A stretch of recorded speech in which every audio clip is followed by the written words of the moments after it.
got that.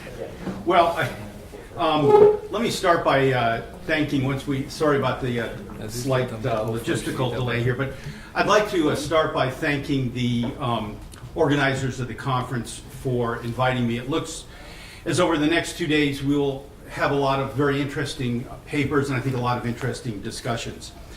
Since I'm the first presenter, I guess I would also like to thank the conference organizers. I think we all know, we've all been to a lot of conferences, how much work goes on behind the scenes before we get here. And I think it's particularly true in this case. I was looking last night, there are people here from at least 8 different countries. The conference is over 2 days in 2 cities. There's a dinner in between. There's a lot of work that goes behind it. It doesn't just happen. So I'd like to thank the organizers. I would go through individually and thank them. But first, I've lost a little time. But second, more importantly, is I'm sure that I would forget the key people and I would antagonize them. So perhaps we could all give a round of applause for the organizers and all the work that they've done. Yes. No, I don't need a light. I'll illuminate this for everybody here. So what I'd like to talk today is about the importance of structure for corporate governance. In particular, the importance of the allocation of decision rights between shareholders and managers in public corporations. When, if ever, should shareholders have the right to veto proposals by management? Now, much of what we're going to talk about over the next 2 days will be about specific decisions that investors, and particularly institutional investors, can make to enhance firm value. I want to have a little bit of a different emphasis this morning in my talk. I want to talk about how can we build a governance structure that will lead to those value-enhancing decisions. So I'm going to talk more about process, more about structure, than I will about individual decisions, although I will talk about some individual decisions to illustrate my points.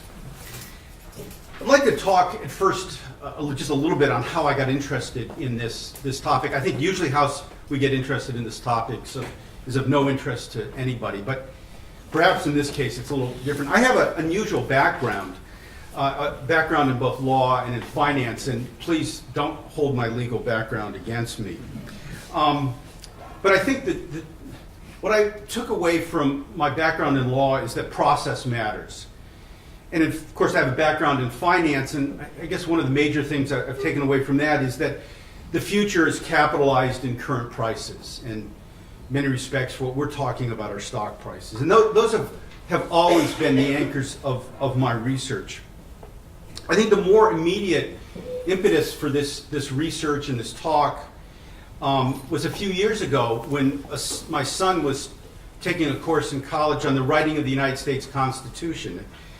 And I spent a lot of time talking with my son about this course and what he was learning in it. It was an extraordinary course. They looked at the writing of the Constitution, and I'll talk a little bit about that, the United States Constitution, 1789, but not just about the Constitution itself, but about the process that went into writing the Constitution, and particularly the Federalist Papers, and in particular the work of James Madison. And so he read not only the Federalist Papers, but Madison's actual notes.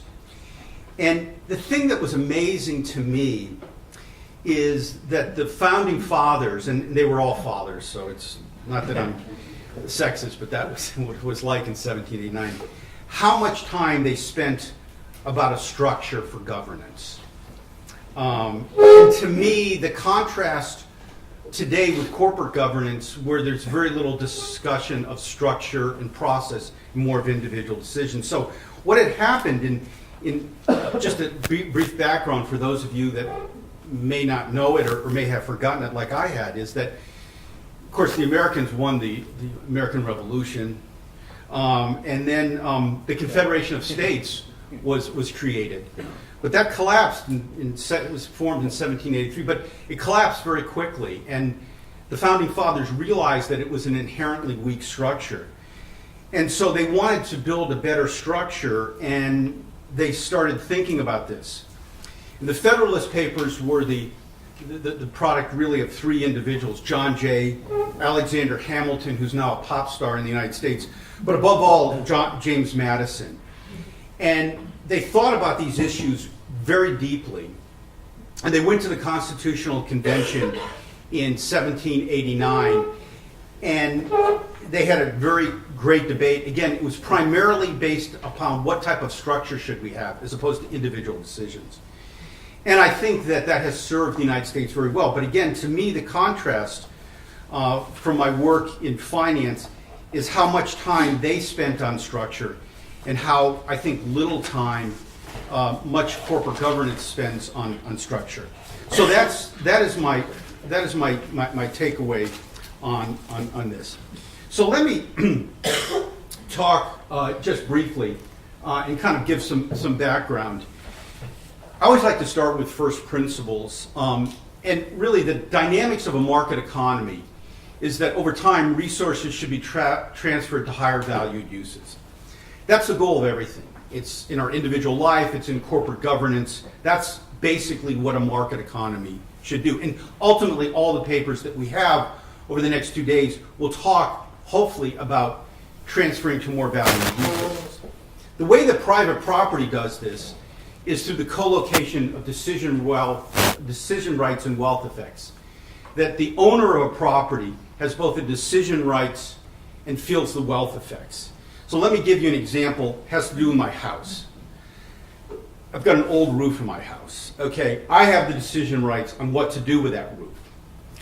If I want to put a new roof on, which I just did a little while ago, I have to bear all the wealth consequences. That means two things. I have to pay the roofer, and any change in the value of the house, I bear alone.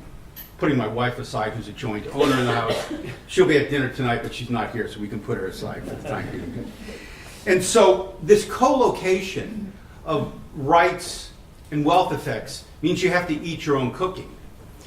And what private property does is it doesn't ensure that the right decisions are made, in other words, the value-enhancing decisions are made, but ensures that the decision maker has the proper incentives.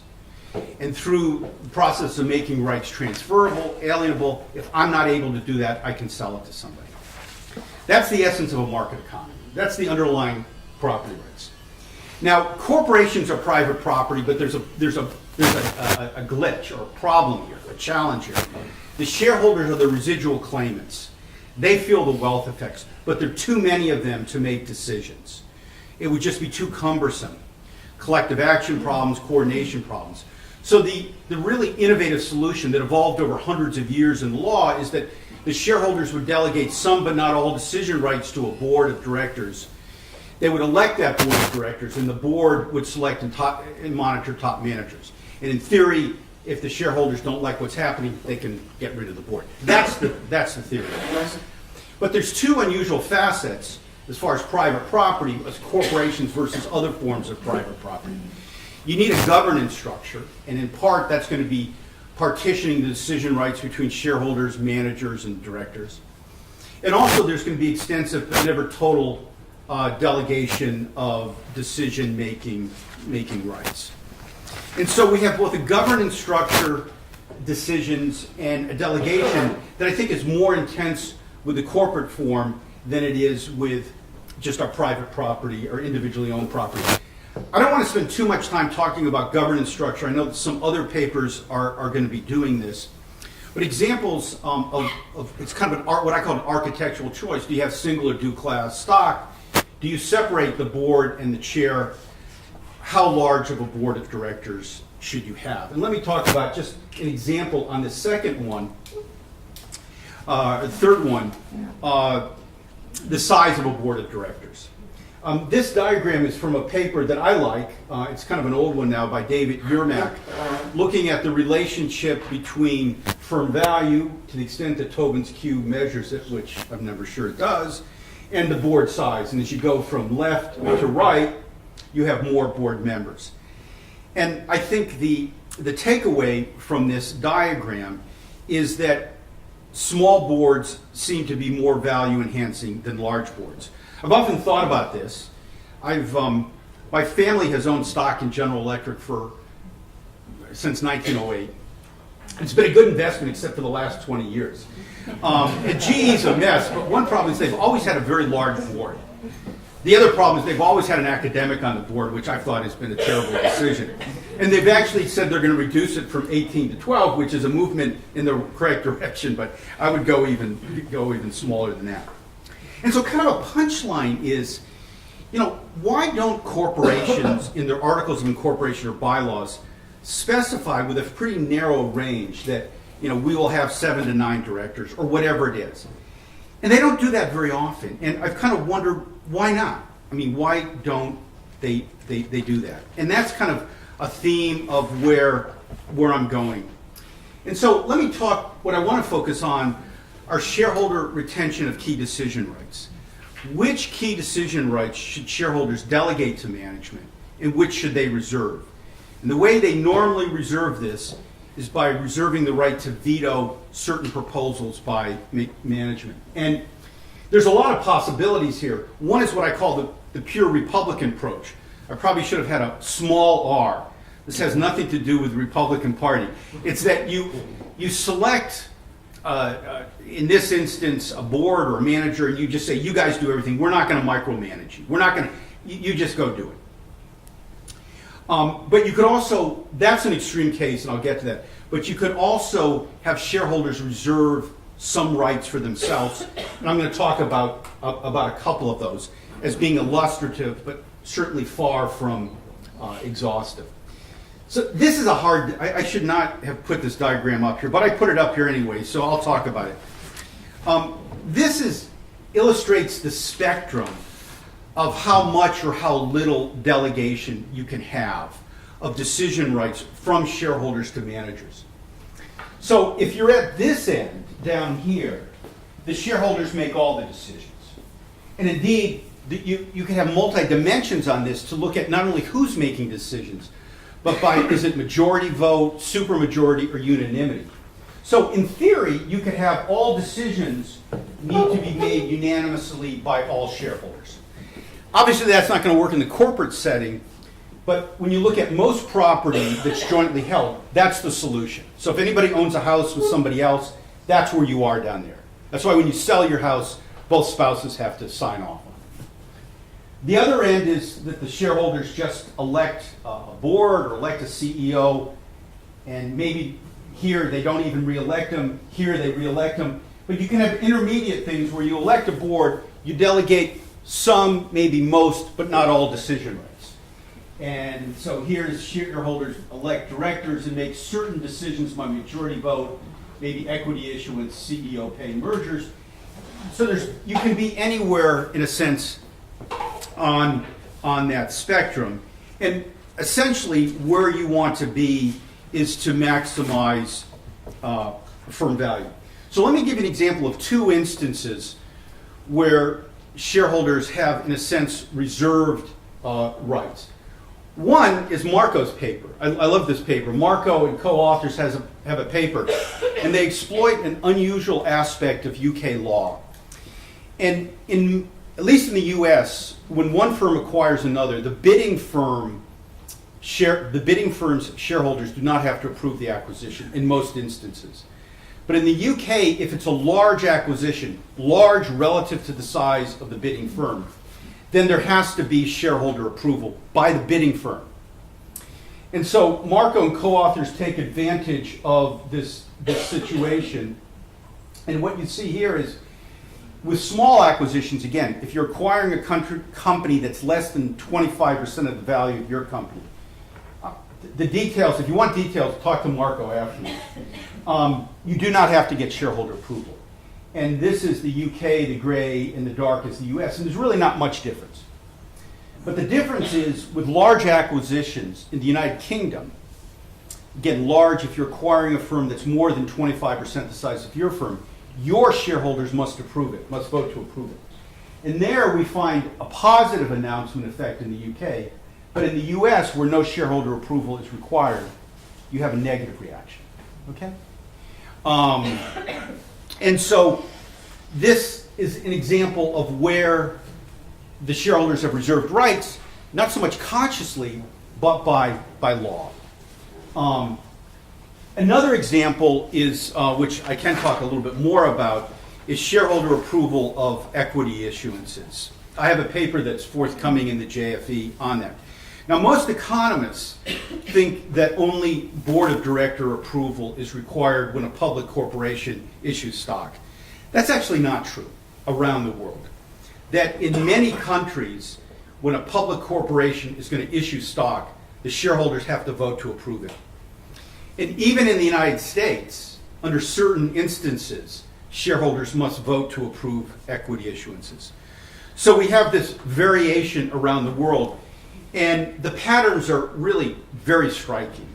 That when shareholders vote to approve an equity issuance, on average, the stock price reaction is positive. It's about 2 percentage points. When managers unilaterally issue equity, the reaction tends to be negative. It's about a negative 2%. So it's a 4 percentage point difference. It's quite pronounced. What's also pronounced is how stock is issued, depending on whether shareholder approval is required or whether it's not. When shareholder approval is required, rights offerings are used instead of public offerings by at least a ratio of 90 to 10. In some of the textbooks, you will see statements that in many countries, rights offerings are required. Those statements are wrong. They're never required. Shareholders can always waive their preemptive rights. Whereas when managers may unilaterally choose the equity issuance method, they prefer public offers overwhelmingly over rights offers. So that would be the case, for instance, in the United States. The third finding is that managers try to avoid shareholder votes, and they do this in a variety of ways. Okay? So these decisions come from the laws and exchanges, and let me just elaborate a little bit on this since it's my paper. So what I find is not only does shareholder voting matter for equity issuance, but the intensity matters. So the intensity is how close to the issuance do shareholders have to vote their approval, and do they have to vote it by a supermajority or just a majority? And I categorize these on a 1 to 5 scale, 1 being no shareholder approval, and 5 being supermajority vote. We have the abnormal returns here, and these are median returns, and you see as the intensity of voting increases, so does the abnormal stock price reaction at the announcement of an equity issuance, and seems to increase monotonically. These are public offerings. This is what, at least in the United States, many people focus on, what they call seasoned equity offerings. These tend to be public offerings by public companies. It's a negative 2%. And there's been a lot of interpretations out. I think most of them are wrong. Our host here, Israel, you're down where we are. But 1 means there's no shareholder approval required, okay? So this is not a good place to present this paper, but I'm going to do it anyways, right? Daniel went into the lion's den here, and I'll do the same thing. But if you look around the world, in some countries, Hong Kong, Taiwan, United Kingdom, when there's a public offering, there must be shareholder approval. And there, and this is public offerings, and there you find a positive residual, okay? And so you can also look within countries, and there's a very striking pattern. I looked at 23 countries. In 16 of them, there were different methods of issuance with different levels of shareholder approval required. And so what I find in every single country is the higher the level of shareholder approval, the higher is the announcement return. So in the United States, I divided my sample into private placements that are approved by shareholders and those that are not.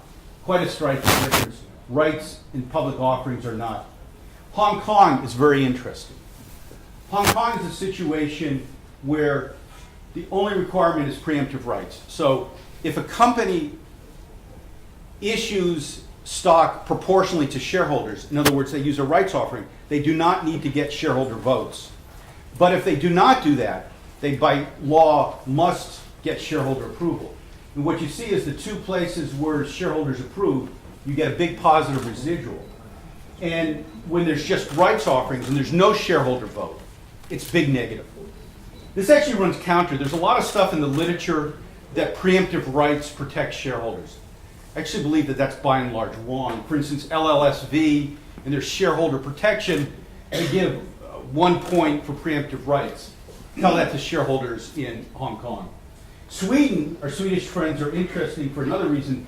The level of vote required increases on who is going to be buying private placements. Is it going to insiders? You need a 90% vote. Other private placements, 2/3, but rights just a 50%. And the reaction increases in proportionally. So it appears that by shareholders reserving certain rights to approve equity issuances, it has an effect on value. Now, these two things, the shareholder approval of bidding firms and acquisitions and equity issuances, are just two examples of how shareholders could and do reserve rights. And again, they reserve it through a veto power. Now, there's something called the contractual theory of the firm, which I'm sure we've all talked about, we've all used it, but it really, kind of the most immediate was back in the late 80s and early 90s, there was a big debate among legal scholars on whether Delaware was a race to the top or the race to the bottom. Do they screw over shareholders or do they help shareholders? And Frank Easterbrook and Dan Fischel said, hey, it doesn't matter. That's just the starting point. Whatever Delaware law has is that shareholders can then contract around that in their bylaws and articles of incorporation to enhance firm value. And so I like to have an analogy. I'm into houses right now. You know, how much work do you do on your kitchen? If you're going to put your house on the market, what do you do with your kitchen, right? Well, you see a variety. Some people do a gut job. They gut the kitchen, put a whole new kitchen in. Others just put in a new cabinets. Others just paint it. Some people just clean it up. Some don't do anything, okay? My kitchen is from 1947. I'm deciding which of these things to do. And, you know, the answer is, well, these are mutually exclusive projects, and you take the one with the highest NPV, if it's positive, and you do that. And so when houses go on the market, in fact, you see a great diversity in what's happened to the kitchens, from brand new kitchens to new counters to paint jobs to nothing. And we'd say, yeah, that's what you would expect to find. Now, if you in fact go back in history, that's what you find. So there's an interesting working paper by Mike Burkhardt and co-authors where they go back to Norway in 1900. Okay? Now the interesting thing about Norway in 1900 is there's no corporate law at that time. So people had to do their own work. They couldn't just take something off the shelf. They had to write their own corporate charters. And the question is, who's going to get the decision rights? Is it going to be the general meetings, which means the shareholders, the board of directors, management, or shared with management? That means with the general board. And what you can see here, I got to tell these guys, I like the information. I don't like the diagrams. But, you know, acquisition, who gets to approve that, borrowing, equity issuances, liquidation, dividend. This is a little easier to see. So you can have a maximum of, there's 5 key rights here. So they look at, so here's the shareholders. In most companies, it's greater than 0. And you can see there's a variety here. Okay, it's just like your kitchen, right? What does the board get? Well, much less, but some variety here and some variety here. 2 things that you get here is that one is that shareholders are reserving some very significant rights for themselves in their articles of incorporation. And number 2, there's a diversity. Again, it's just like kitchens, okay, which is what it should be. There's also an interesting working paper that looks at Great Britain in Victorian ages. In Victorian age, I thought the Victorian age was a great age. A lot of people thought I should have been born in that age because they allowed freedom of contract. And there's been some work that Julian's done a lot of, where if you go back and you look in Victorian times, that there really were not many statutory protections for shareholders, but yet they had relatively diffuse ownership. And what Atchison and co-authors do is they actually went and looked at the the articles of incorporation, the bylaws. I know I'm not getting the terms right because they're different in Britain. And they found that many of those companies voluntarily supplied the protections that British corporate law would supply 100 years later.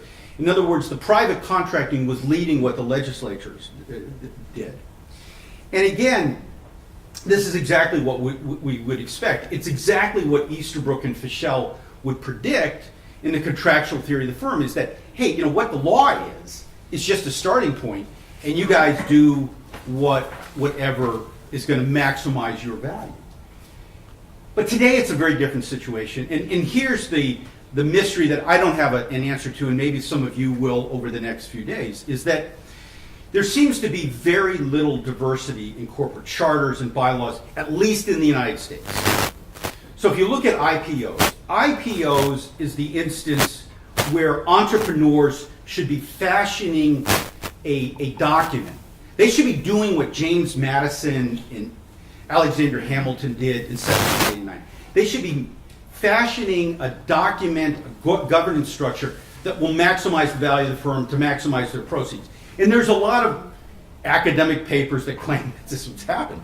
But when you look at the evidence, it's not. I mean, so Mike Klossner who's at Stanford Law School has looked at that, and has actually looked at firms that are going public and look at their articles of incorporation. And there's very little customization in the charters and bylaws.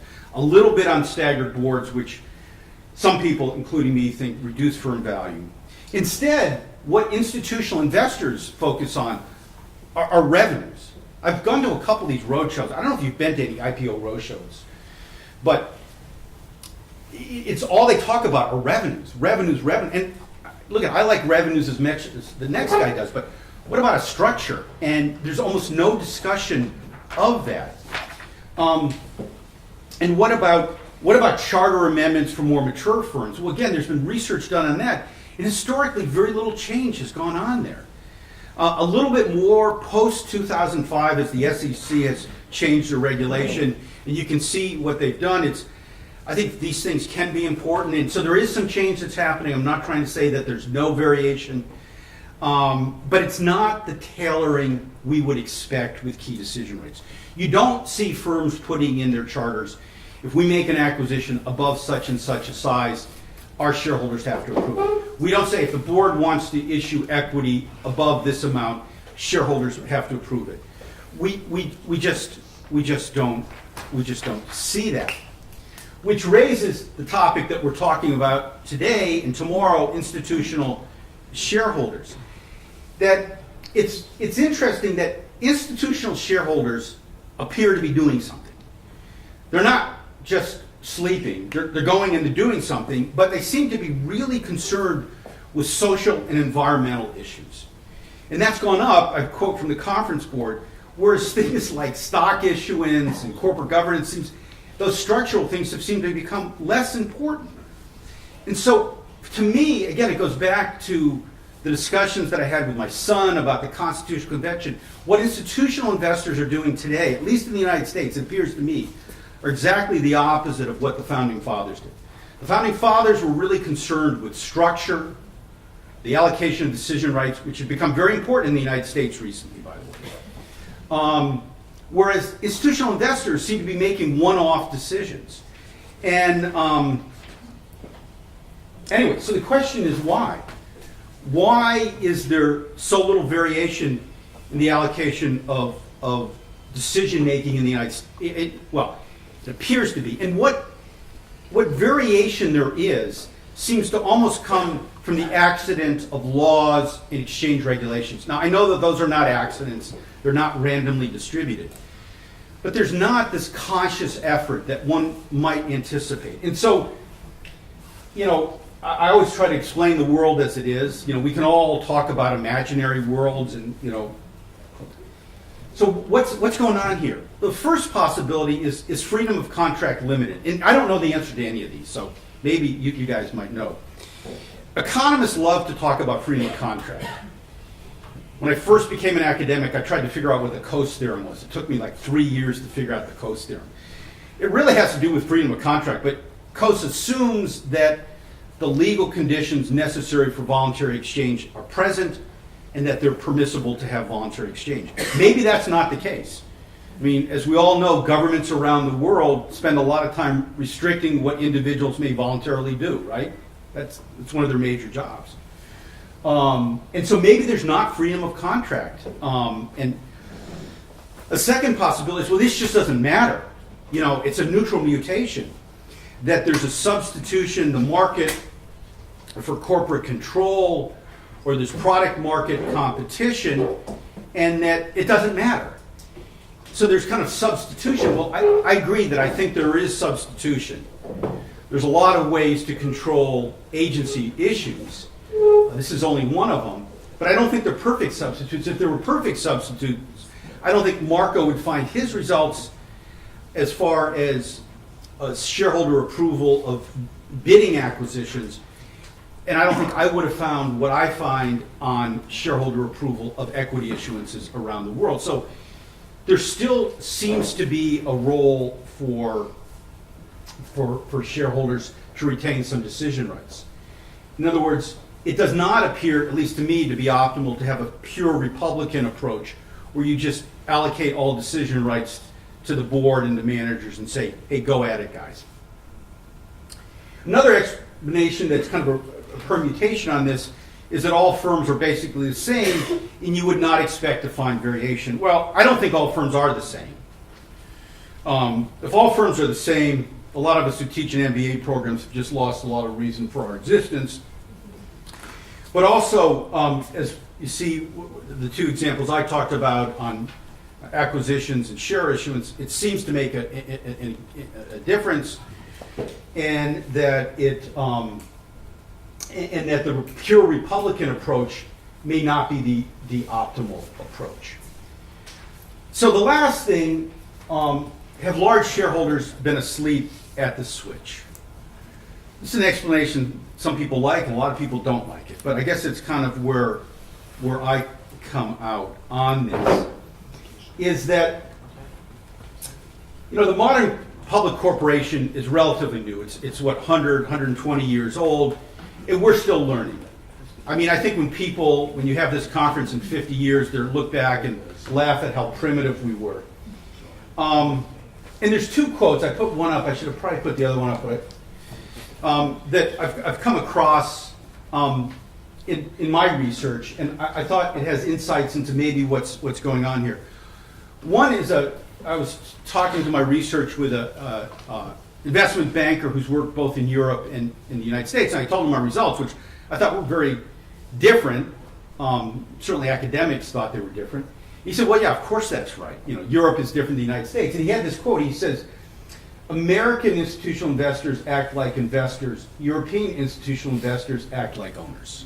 And that really struck me. Because as an American, we always think we're more advanced, right? That's the best. That we're the most sophisticated. And he was saying, no, you're not. And he was saying that because European managers have to go to shareholders for particular things like share issuance, you set up a dialogue. When you set up a dialogue, the sophistication of your investors becomes more important. It's a learning process for them and for you. Whereas in the United States, he said these guys sit in front of terminals buying and selling stock. The other quote, which I didn't put up here, which I probably should, came from a guy named Joe Flom, who's an old takeover lawyer in the United States. And I asked him, I said, hey, Joe, what about institutional investors in the United States? And he said, institutional investors in the United States are like an ape with a nut. They're big, they're powerful, they've got this nut in their hand. They know they want to do something with it, but they have no idea what they want to do with it. And so, but over time, right, you know, they learn. So anyway, to just wrap up here, because I know I have to keep on schedule, is I think that these issues, the allocation of decision rights between shareholders and managers, is very, very important. I think it's most important as a way to curb agency issues. I think that's the major reason why you want to have it. And, you know, I got a call from a reporter at the Wall Street Journal asking me when Snapchat, I don't know if you know about this company, Snapchat it has an app where you send stuff and it disappears after like a minute or something. And all the power is held by the two founders, Evan Spiegel and Bobby Murphy. And she said, well, what do you think about this as a corporate governance person? I said, look, I don't know Evan Spiegel, I don't know Bobby Murphy, but I then read this quote.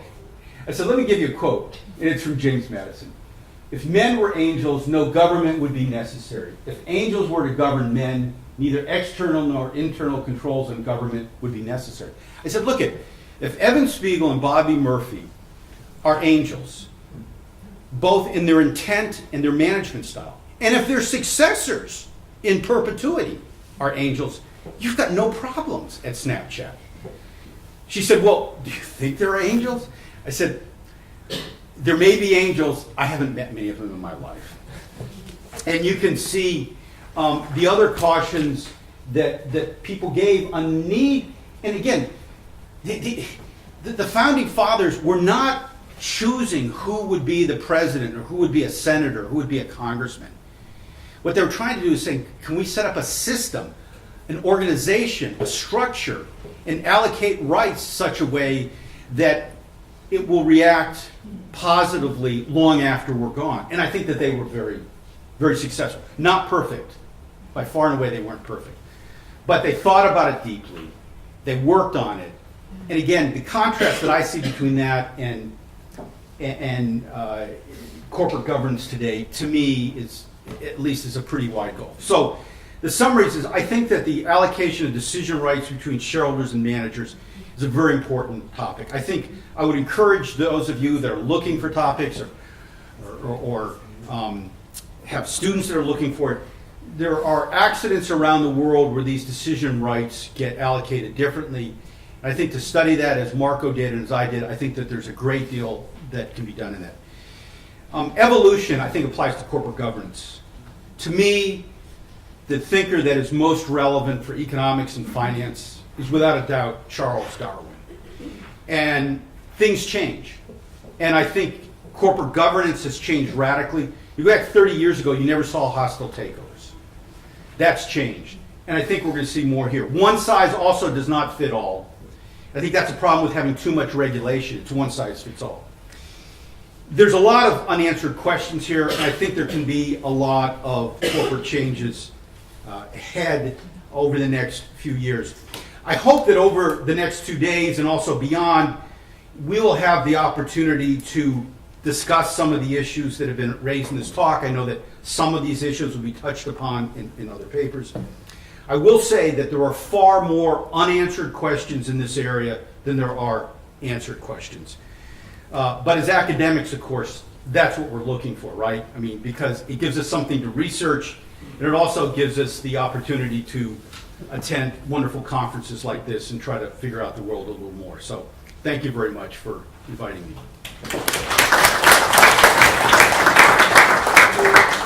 We have time for one or two questions. Andrew? Okay, Cliff, I have a quick question about this analogy between corporate governance and constitutions. And it's not very clear to me what should be the goal of the constitution in terms of finding a trade-off between controlling the blackguards and keeping them away from the engine room, and what the constitution should be when the blackguards go into the engine room. The blackguards? The blackguards means the bad guys. Oh, the bad guys. Yeah. The Oh, the bad guys. So the question would be, what should be the trade-off when you are thinking about the loss of the company when it comes to the IPO market, in terms of finding a control between when the angels are in place and when the angels are not? So no, I agree. So I guess I can't tell you that this is the optimal corporate governance structure, that shareholders should retain these 5 rights and they should do this and that. I don't know that. What I guess my point is a higher level one is that it seems to me that entrepreneurs and institutional investors are not dealing with those issues, and I think they should be. And I'm also not trying to say that the constitution for a corporation should be the same as the constitution for a government. I don't believe that. What I'm trying to say is that both of them take deep thought. And I saw that in the Constitutional Convention of 1789. I don't see that today. That was kind of my only point. Now Julian's question. Julian. Well, a comment on your very interesting slide on the lack of variation, if you like, in the allocation of control. And I thought an example was the presence of dual class shares, which of course you have in the United States. Yes. But in the UK, you have no company in our main market has dual class shares.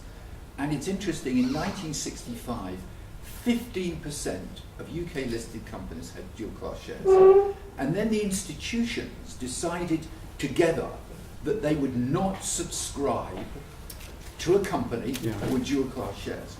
And then the stock exchange brought in a rule which said they will not allow any company to be in an index if they have dual class shares. So this is an example where corporate law hasn't narrowed, if you like, the variability, but a combination of institutional power and listing rules have done that. Well, I think that's a very interesting example in that the institutional investors in the UK stepped up to the plate. You could have a situation where dual class stock maybe is never optimal. The United States went in the opposite direction. Until 1984, and the New York Stock Exchange, they were illegal. Then the Hershey Food Company pushed because a trust wanted to preserve control and sell stock for diversification reasons. And so they changed the rules. And institutional investors in the United States, I think, just sat by passively. So that's again, there may be a difference in the institutional investors in the two areas, but can I, one more? Yes, sir, shouldn't it be more a question of regulation specifically in order for the institutional investors to fulfill the role? Because as you go up the chain, the interest should be aligned between shareholders and companies' performance. I think if you're going to try to do that through regulation, it's mission impossible. I don't think regulation can do it. I don't think it has done it. I'm not a fan of regulation on anything. And I don't think it would do it. They didn't have regulation back in Norway in 1900. In Victorian England, they didn't have regulation. But people were working on something and they did that diversity. You don't need to have a central planner, come in and tell you what to do. Because I don't think they know what to do, number one. Number two, I think it varies company by company. Yeah, but you should look at the interest of the public, which they represent.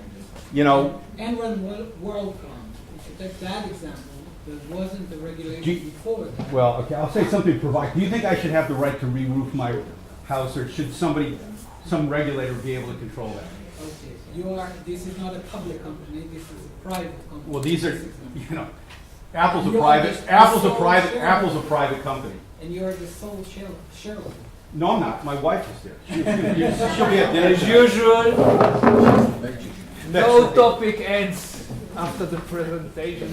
I'll be around until Friday morning, so.